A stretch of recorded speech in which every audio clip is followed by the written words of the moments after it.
Hello and welcome to today's episode of Community Connections, airing right here on OROMIA11. I am your host, Anna Orr. And as many of you know, October is National Depression and Mental Health Awareness Month. Today, we are talking with a registered nurse and integration specialist from Guild Services. We're going to talk about mental health and the work that they offer to long-term homeless people here in the community. This is going to be a poignant episode you won't want to miss. Stay tuned.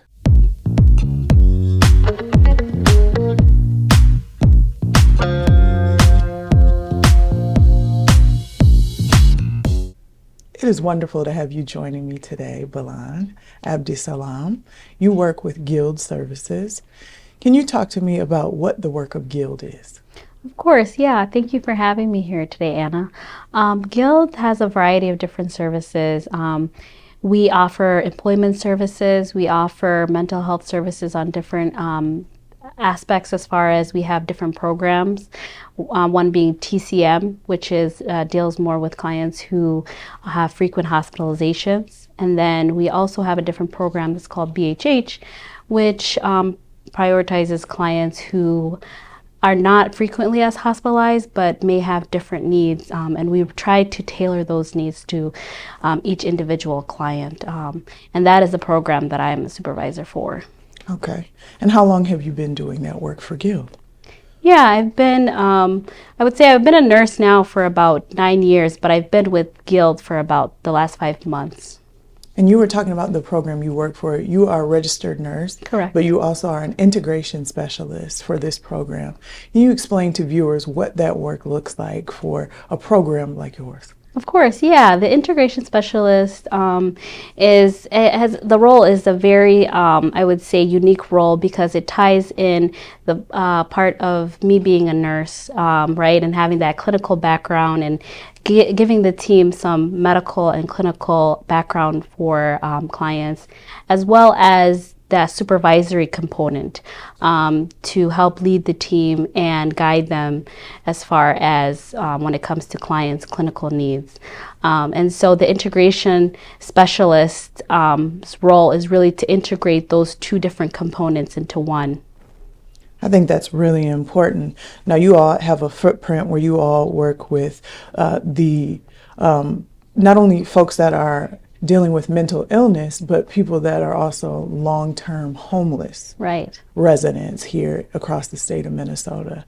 I think that's so important, not only because it is October, but because we know that here in our state, as well as globally, there is such an issue regarding homelessness. Right. What have some of the points of opportunity been in the community, or some of the feedback you've heard from the community regarding the work you guys are doing?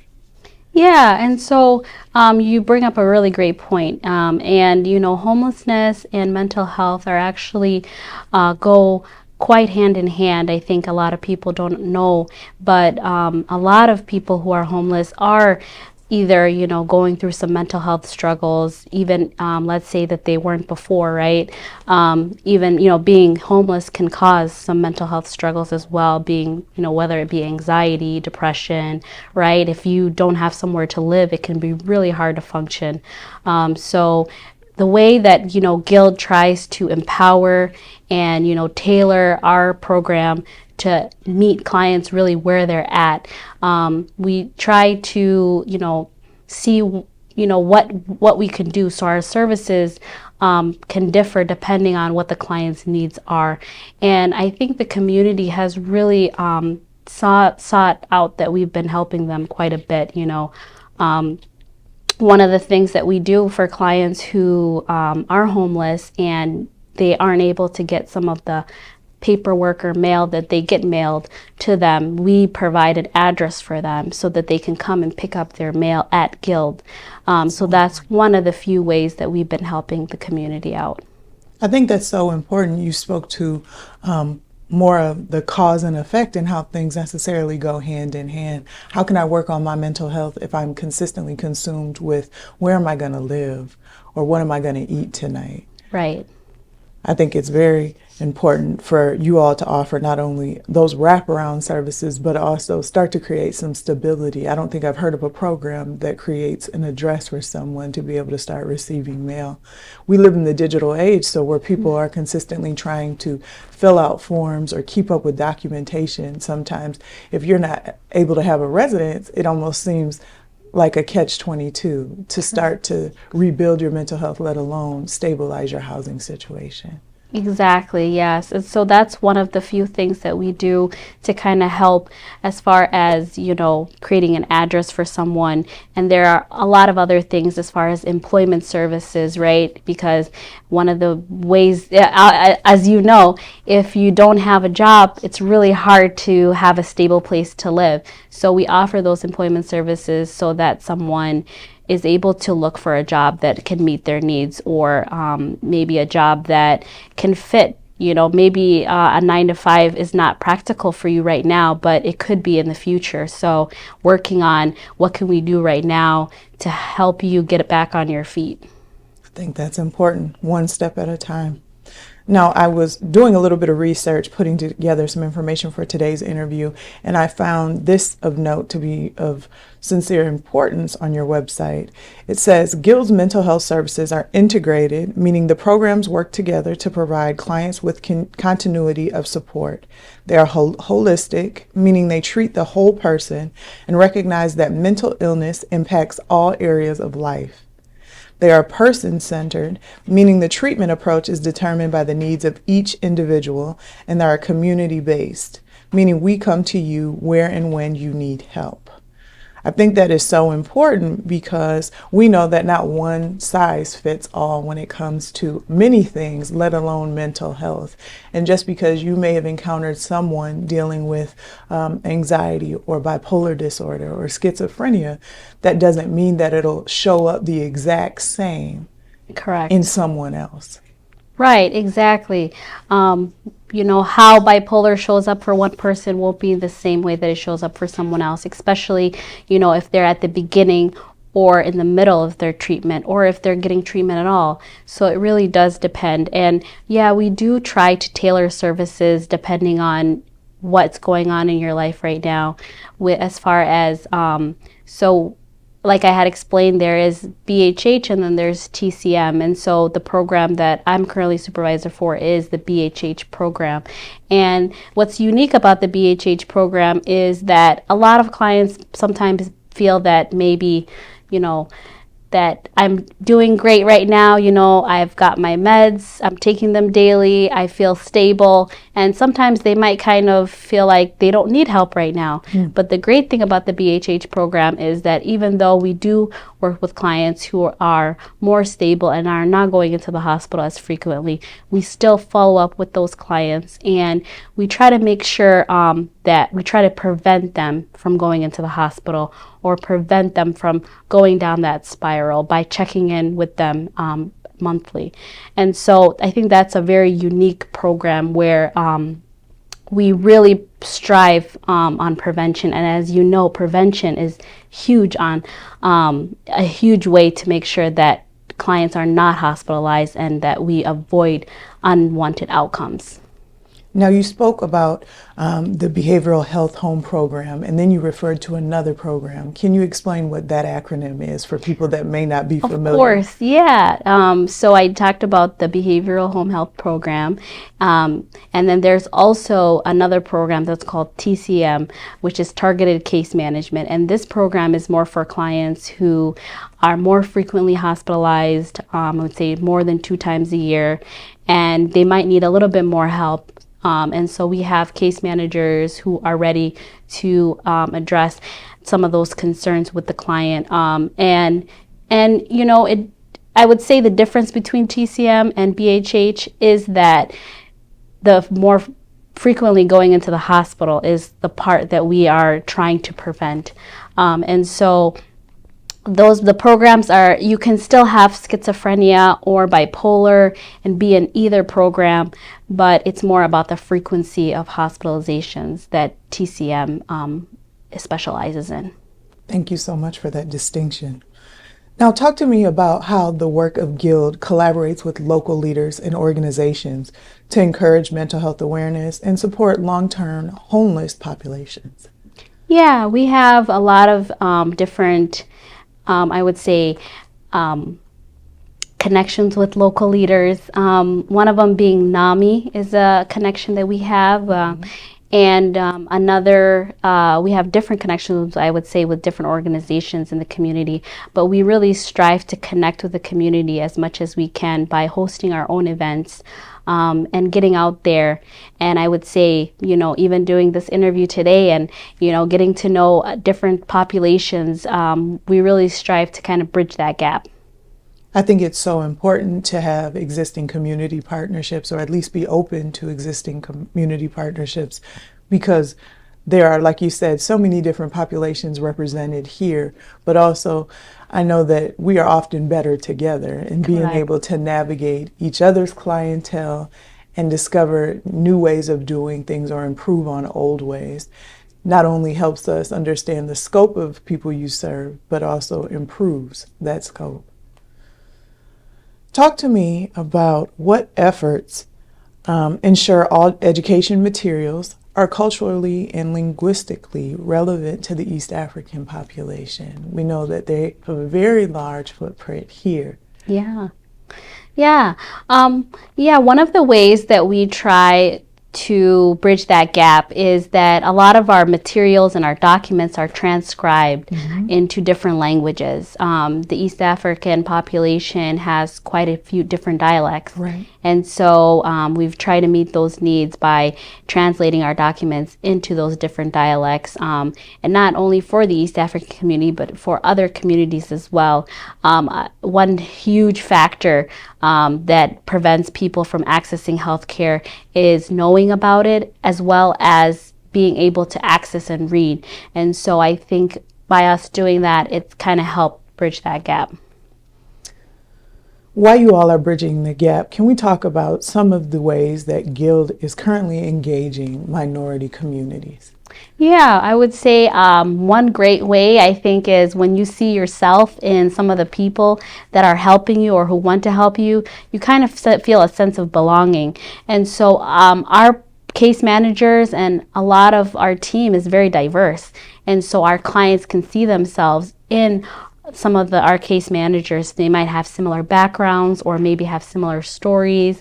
And so they're really able to be there to help and guide them through whatever is going on. I myself am Somali, and I know that in the East African population right now, there's quite a few people who are from the Somali background who, want to hear someone say, hey, I know what you're going through, and I'm here to help you and try to navigate this with you.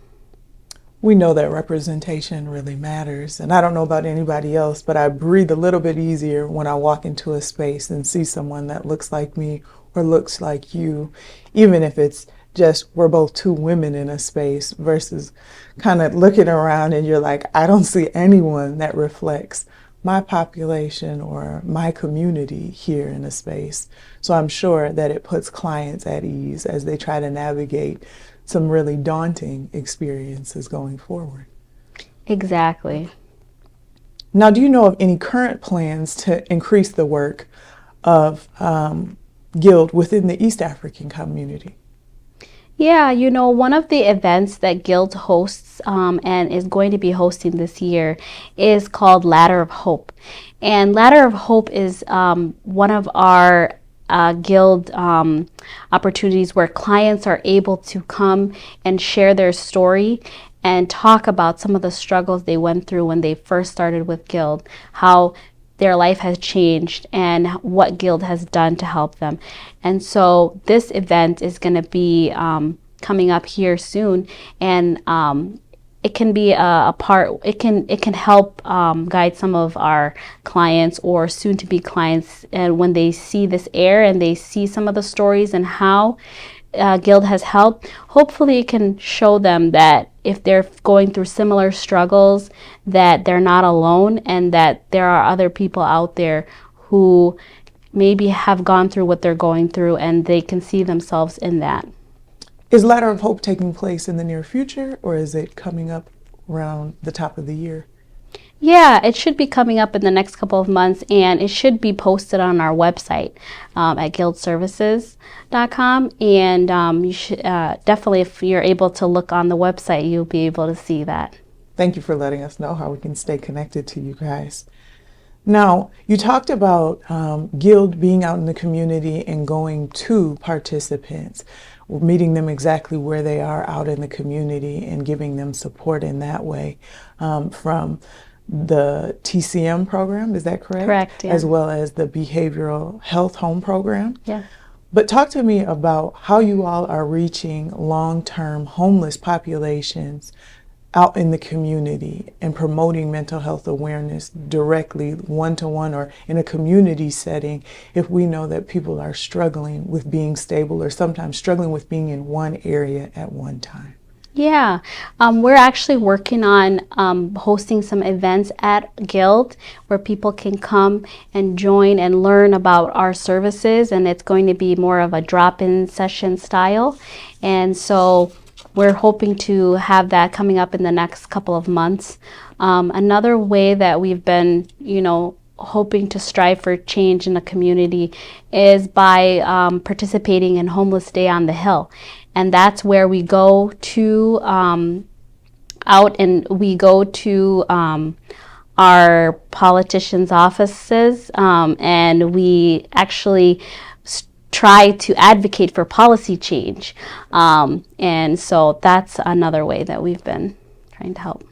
That's so important to have civic leadership understand the plight of its constituents as well as know what it's like to be a service provider like someone like yourself and giving them some feedback on what your experience is like, but also how you all can give them some foresight on what needs to be changed long term. Yeah. What type of support you all need. Exactly. Now talk to me about how you all at Guild have used ethnic media and or social media to promote the work that you guys are doing. Yeah, we have quite a few different social media handles, and we are on Facebook, we're on LinkedIn, we are on Instagram and YouTube, and our handle is the same on all of them. It's at Guild Services, and we try to promote our stories, we try to promote different things that we've done in the community out on social media, because obviously nowadays everything's on social media, right? Absolutely. And that's really the push. So that's our main way of getting the word out. Now, Balan, you spoke to me about being a registered nurse, and we talked a little bit offline about your background in the healthcare field, and you shared with me you are part of the Somali community. But what keeps you personally connected to this work? Yeah, I would say there's been quite a lot. One story that all of us from the Somali community can resonate with is the fact that there was a civil war in Somalia, and being that there was a civil war, there was a huge migrant population that immigrated from Somalia to America.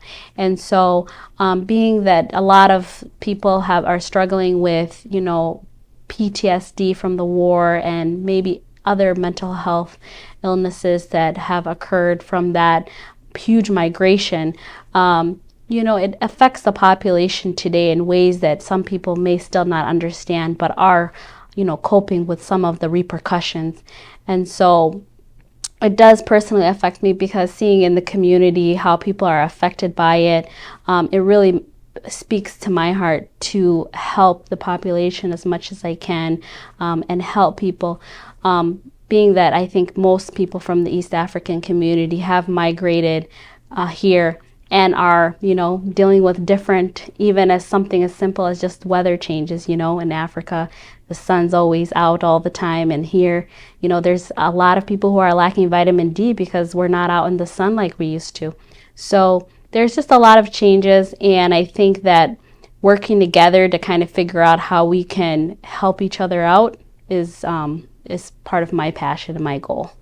Absolutely.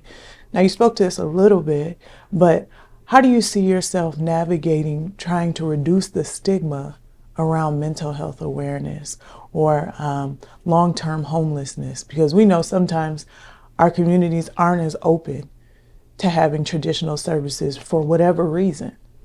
Yeah.